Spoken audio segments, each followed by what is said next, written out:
Continuando con el tema 8, con el catabolismo, vamos a estudiar en la lección de hoy el balance energético del catabolismo glucídico, de la glucosa, y vamos a estudiar una vía catabólica alternativa al catabolismo glucídico aeróbico, que son las fermentaciones. Para ello, vamos a empezar recordando o resumiendo en este esquema toda la vía catabólica de la glucosa y cuáles son los diferentes procesos que se producen en el interior de la mitocondria.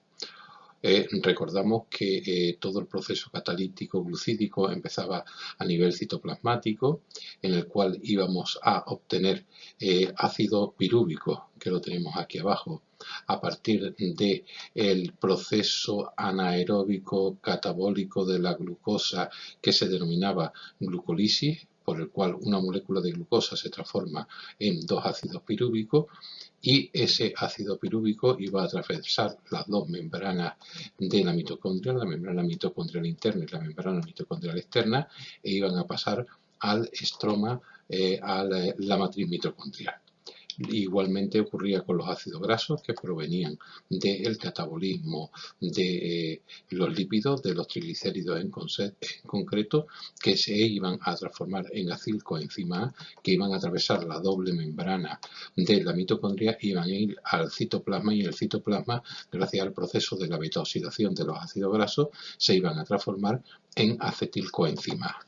Ese acetilcoenzima A iba a entrar en un ciclo que se llama ciclo del ácido cítrico, ciclo de Krebs, en el cual se iba a descarboxilar, íbamos a ir rompiendo las moléculas de ácido pirúvico una a una y combinando ese carbono que íbamos a ir perdiendo con el oxígeno, que iba a transformarse en dióxido de carbono, que lo íbamos a excretar hacia el exterior. Y después la energía en forma de electrones se iban a transferir a un coenzima, en concreto al nicotín-adenín dinucleótido, que se iba a reducir, y al flavin-adenín dinucleótido, que también se iba a reducir. Y estas dos moléculas reducidas iban a entrar en una cadena, que era la cadena respiratoria, que se estaba alojada en la membrana mitocondrial interna, en la cual se iba a producir un transporte de electrones, cuyo último aceptor de esos electrones iba a ser el oxígeno, que iba a entrar en el interior de la mitocondria y iba a transformarse en agua.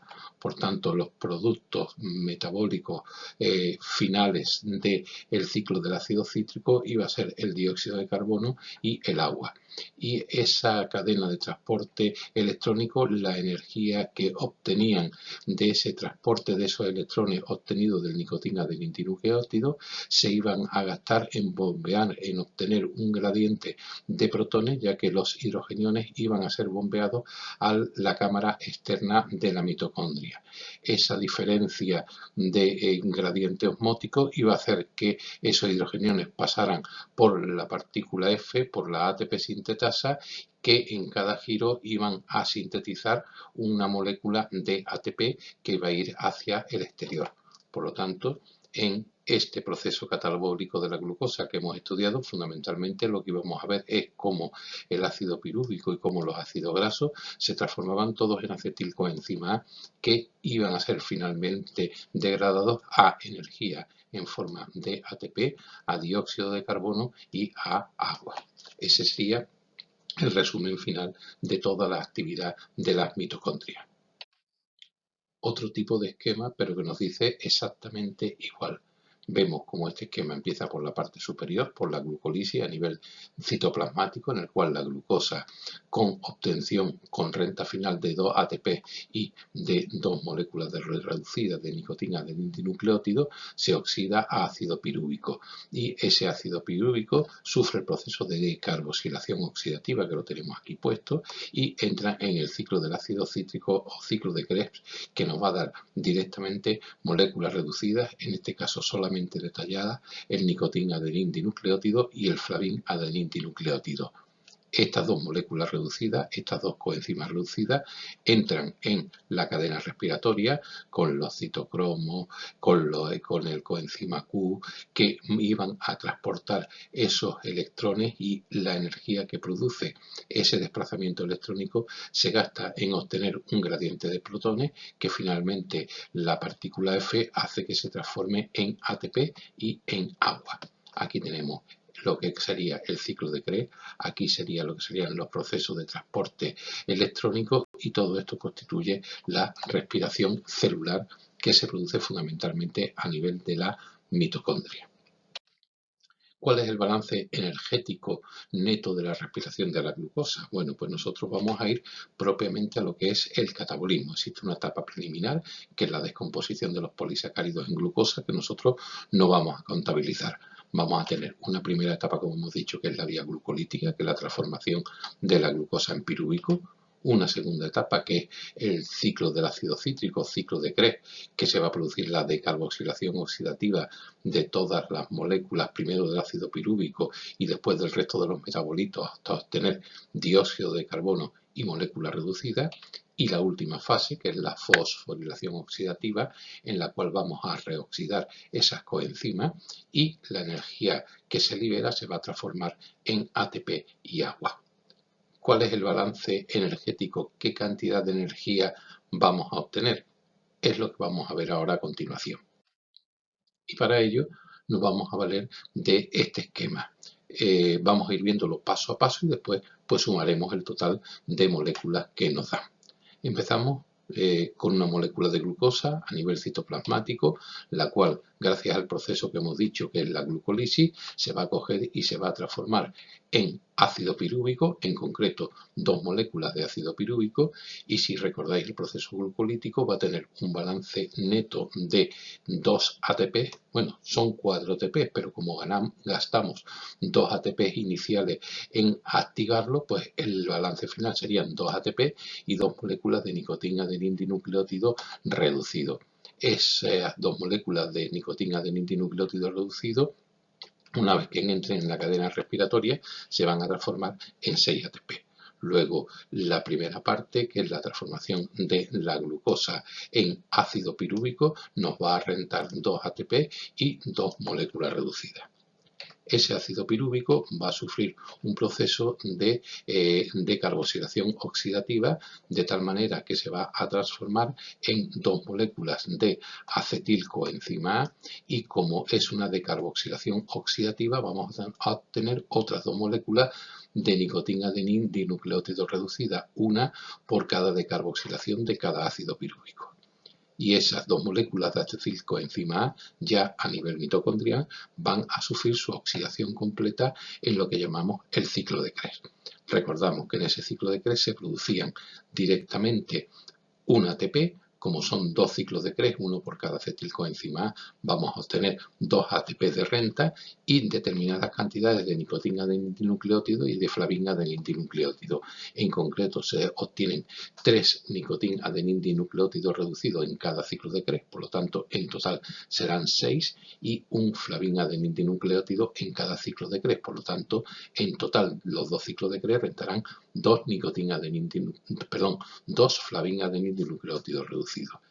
Y todas estas moléculas van a ser oxidadas nuevamente a nivel de lo que es la cadena respiratoria, y nos van a dar al final los 38 ATP en total que nos dan, porque son 6 que obtenemos de la glucólisis, más 6 de la decarboxilación oxidativa del pirúvico, más 18 del nicotina adenindinucleótido del ciclo de Krebs, más 4 del flavina adenindinucleótido, son 34 ATP, más estos 4 ATPs de obtención directa son 38 ATP. Por tanto, el balance energético total de una molécula de glucosa renta 6 dióxidos de carbono, 12 moléculas de agua y una renta de 38 ATPs. Si lo queremos ver aquí, pues lo vemos en un cuadro resumen, pero que dice exactamente igual. Como en la glucólisis vamos a obtener una renta de 8 ATP, como en la en la decarboxilación oxidativa 6 ATP y 12 ATP por cada ciclo de Krebs, que son 24. Si sumamos, la renta total son los 38 ATP que rentan la oxidación completa, el catabolismo completo de una molécula de glucosa. Hasta aquí lo que teníamos que ver de lo que era el catabolismo aeróbico de la glucosa. Hemos visto que está compuesto por un primer proceso que ya hemos dicho que es la oxidación de la glucosa hacia ácido pirúvico, que sería el proceso de la glucólisis.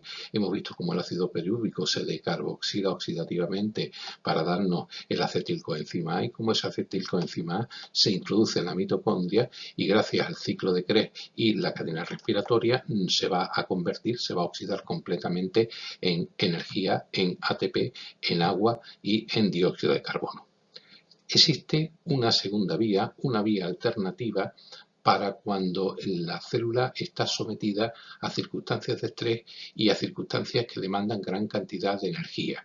Y aunque vamos a ver que es una vía poco efectiva, poco útil, es la única manera que tenemos de obtener energía de manera anaeróbica, es decir, sin oxígeno y a nivel citoplasmático, porque o bien las mitocondrias están inutilizadas o bien porque ya no rinden más y nos queda esta vía de urgencia, esta vía vestigial.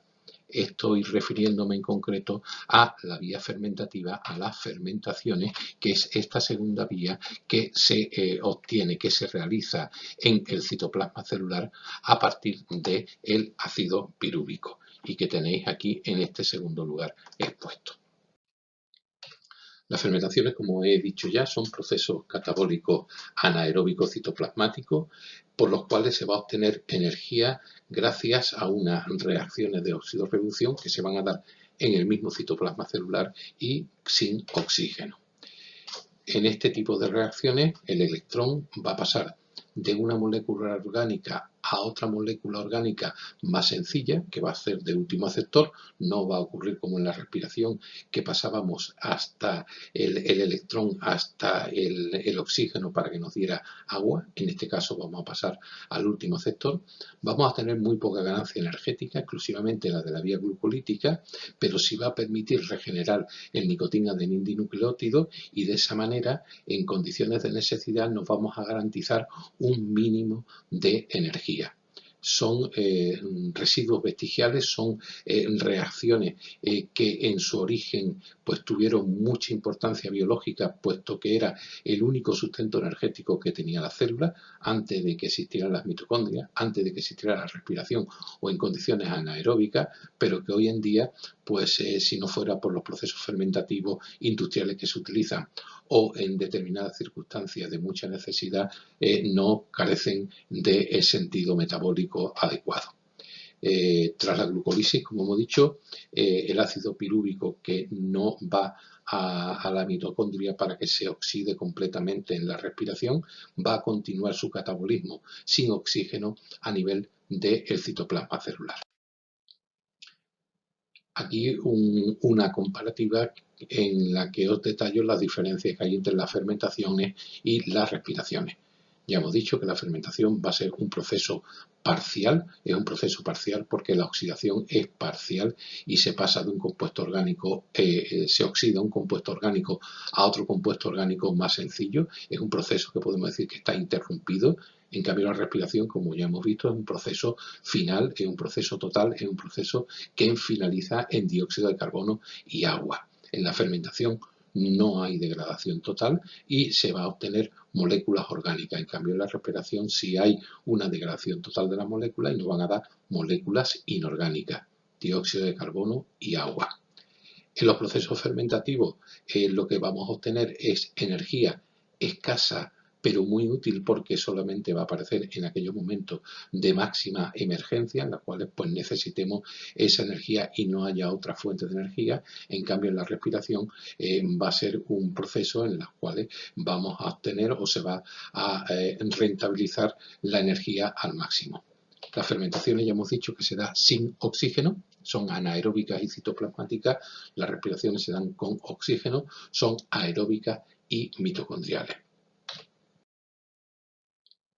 Ahí tenemos cómo lo que llevamos estudiado hasta ahora, como desde la glucosa como producto inicial se va a producir una oxidación parcial a nivel del citoplasma que nos va a dar dos moléculas de ácido pirúvico, cierta cantidad de energía en forma de moléculas reducidas y de ATP, y como ese ácido pirúvico se introduce en la mitocondria y gracias al ciclo de Krebs, la cadena transportadora de electrones y la fosforilación oxidativa, se obtiene el máximo de energía. Pero nos queda una segunda vía alternativa para el ácido pirúvico, y ese mismo ácido pirúvico se queda a nivel citoplasmático y entra en una vía catabólica de los glúcidos que no hemos estudiado hasta ahora, que es la vía fermentativa, que son las fermentaciones. ¿Cuáles son los tipos de fermentaciones que existen? Pues mirad, existen 5 tipos de fermentaciones, pero nosotros la que le vamos a dedicar más tiempo y las que son más importantes a nivel celular son la fermentación láctica y la fermentación alcohólica. En este esquema las tenéis muy claro. Aquí en color, en el fondo de color celeste, pues tendríamos la vía anaeróbica, que es lo que se da en el citoplasma celular. Aquí en este color verde de fondo tendríamos la mitocondria. Partimos de la glucosa, vía glucolítica, se transforma en ácido pirúvico. Ya hemos dicho que parte del pirúvico va a vía respiratoria y a obtener los catabolitos finales de CO2 y agua y gran cantidad de energía. Pero parte del ácido pirúvico en condiciones de necesidad se van a ir por dos vías fermentativas, una que es la vía de la fermentación alcohólica, en la cual se transforma ese ácido pirúvico en etanol, que es un alcohol más determinada cantidad de dióxido de carbono y poquita cantidad de ATP, 2 ATP, o también se puede ir hacia la fermentación láctica, hacia la transformación en ácido láctico y la obtención de muy poca cantidad de energía. Estos dos tipos de fermentaciones son las que vamos a dedicarle más tiempo en su estudio. Después quedan otras fermentaciones, de las cuales pues básicamente lo que vamos a hacer es nombrarlas, que son la fermentación acética, la fermentación butírica y la fermentación pútrida. La fermentación láctica, como ya hemos dicho, es un proceso catabólico anaeróbico citoplasmático, gracias al cual el ácido pirúvico se va a reducir transformándose en ácido láctico, y para ello va a tener que oxidar una molécula de nicotina-adenindinucleótido reducido, regenerando así el nicotina-adenindinucleótido, que es imprescindible para la glucólisis. Luego, el valor de la fermentación láctica, más que la energía que sostiene propiamente en la fermentación, es que sirve de sostén regenerando nicotina-adenindinucleótido para que la glucólisis, para que la vía glucolítica se pueda continuar dando. Como ya he dicho, este tipo de fermentación se produce exclusivamente como vía de urgencia, fundamentalmente en las células musculares, y estas células, cuando son sometidas a mucha actividad física, necesitan un aporte extra de energía y parece que se obtienen mediante la fermentación láctica. Incluido, para algunos autores, dicen que esta fermentación láctica es la responsable de las clásicas agujetas que aparecen después de hacer un ejercicio físico violento. Hablan de la cristalización del ácido láctico a nivel de las fibras musculares o de la aparición de microlesiones, de microrupturas musculares producidas por el ácido láctico.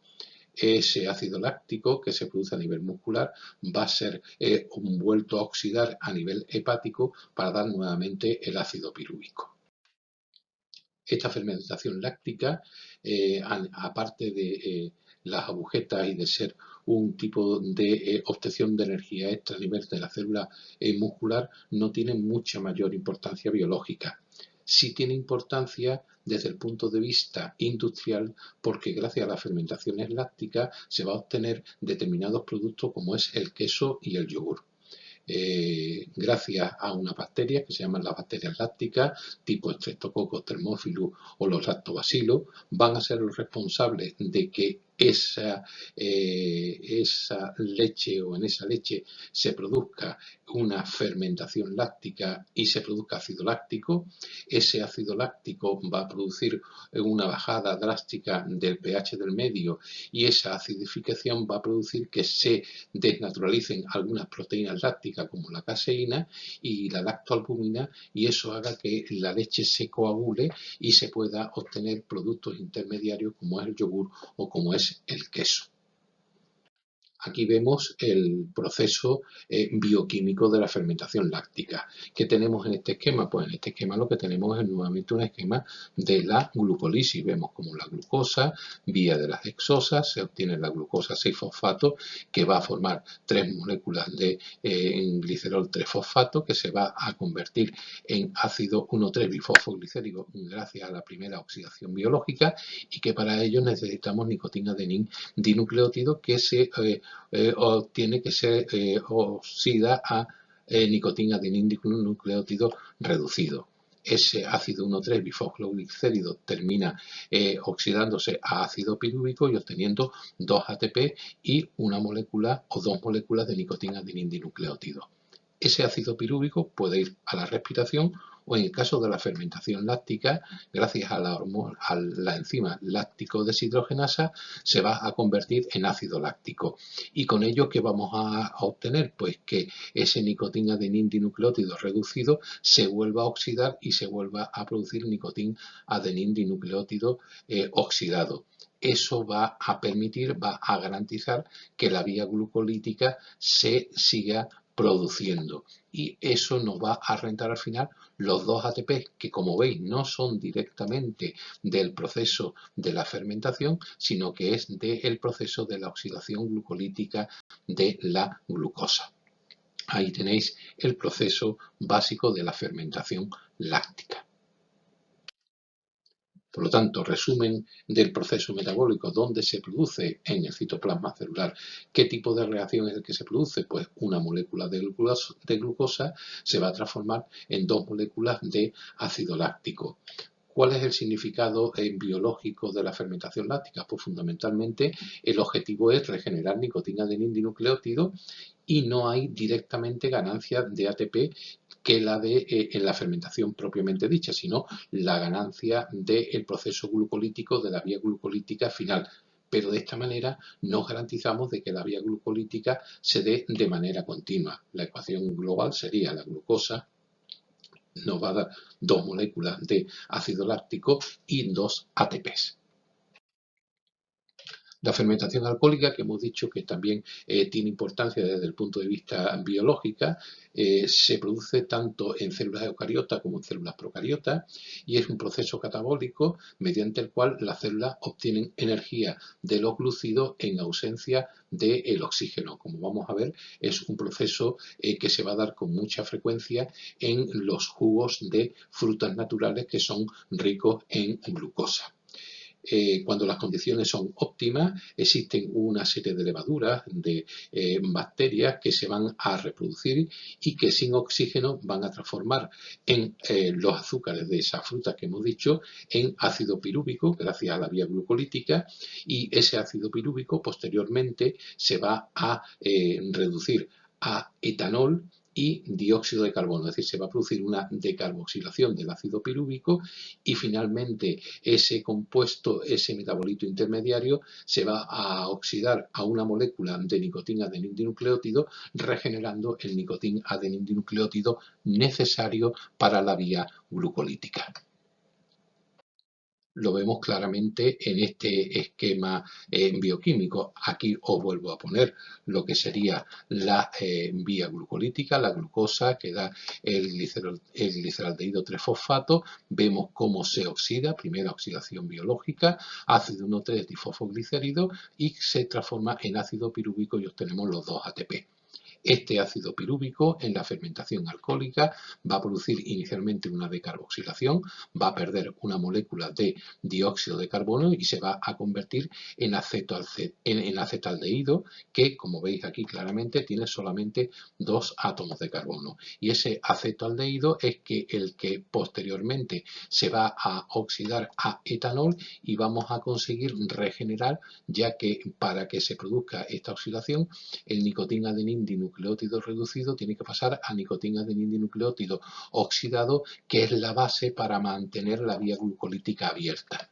Mirar dónde se renta aquí energía, en ningún sitio salvo la vía glucolítica, que nos renta al final 2 ATP. Nos pasa lo mismo que hemos dicho con la fermentación láctica. Es una manera de mantener en mínimo la fermentación, la oxidación de la glucosa.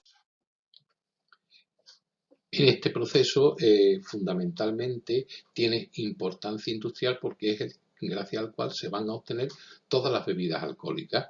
Entonces, para ello se utilizan dos tipos de cepas, la cepa salvaje y la cepa presente naturalmente y la cultivada del tipo Saccharomyces cerevisiae, que se adicciona artificialmente a el zumo de estas determinadas bebidas azucaradas, y este proceso fermentativo empiezan a producirse en estos ambientes ricos en azúcares, en la mayoría de estos jugos de fruta y de estos néctares, que en un periodo de tiempo variable lo van a transformar en etanol y en dióxido de carbono. Por eso es muy peligroso o hay que tener mucha precaución en las bodegas donde se están produciendo este tipo de fermentación alcohólica, porque se está produciendo gran cantidad de dióxido de carbono que puede intoxicar mortalmente a las personas que entren en ese tipo de bodegas. Por lo tanto, la fermentación alcohólica se produce también a nivel del citoplasma celular. La reacción va a ser que a partir de una molécula de glucosa se van a formar 2 moléculas de etanol, y el significado biológico es exactamente el mismo que hemos dicho para la fermentación láctica: regenerar nicotín-adenín dinucleótido reducido sin ganancia de ATP en la fermentación propiamente dicha. La ecuación sería que a partir de una molécula de glucosa vamos a obtener 2 de etanol más 2 ATP más 2 dióxidos de carbono, que sería el metabolito obtenido de la decarboxilación de ese ácido pirúvico. Para finalizar, hemos dicho que existen otros tipos de fermentaciones con menos importancia biológica. Una fermentación, hemos dicho que es la fermentación acética, que es una fermentación que comienza también con la glucosa, que sufre un proceso fermentativo anaeróbico alcohólico, pero que finalmente el etanol, ya en presencia de oxígeno, se va a transformar en ácido acético. Actúa una bacteria que es el acetobacter, y lo que hace es transformar el etanol en ácido acético, que es el vinagre. Se utiliza industrialmente para la obtención del vinagre. En segundo lugar estaría la fermentación butírica, que es la que transforma el ácido pirúvico en ácido butírico o butanol, que es un gas que tiene un olor muy característico, que es el olor clásico a podrido, y son los responsables de ese olor a podrido de la materia orgánica en descomposición. Y por último tendremos la fermentación pútrida, que es la que utiliza en la descomposición de cadáveres y de vegetales, porque existen determinadas bacterias que son los descomponedores del ecosistema, que incorporan de esta manera, gracias a la fermentación pútrida, los elementos básicos nuevamente a los diferentes ciclos de la vida.